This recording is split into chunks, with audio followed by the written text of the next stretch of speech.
Y'all ain't gonna like what I'm about to say. Forgiveness requires reconnection. Hear me out. And I ain't saying reconnecting like reestablishing relationships, going back to your sneaky link. It could be a letter written, it could be journaled, right? Like, and what I mean by reconnection is revisiting what happened after forgiveness. Oftentimes I would say I forgive, like, yeah, I forgive. Because to me, out of sight, out of mind, ain't got to deal with it, right? Ain't got to deal with it. But what I realized is when you neglect reconnection, you are not showing yourself, nor are you proving if you really forgiven or not. Because you're saying you forgive, but the forgiveness have not penetrated your heart.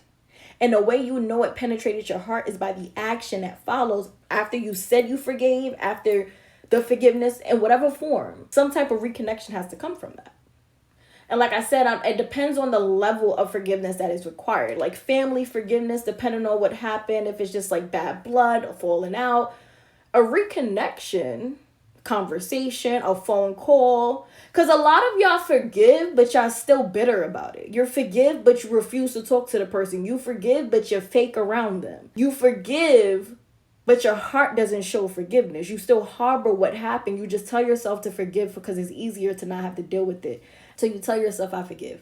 But do you act on the forgiveness? Simon Peter was trying to forgive Matthew for what he has done to him. But when the Lord said to Peter, like, oh, you need to forgive them 770 times. And after he went to Matthew and told Matthew, I forgive you, but then he showed that he forgave Matthew. A lot of us are saying forgiveness without showing forgiveness and wonder why unforgiveness still shows up in our lives because we're not showing forgiveness. That's why our actions doesn't show we really forgave because it's easier said than done.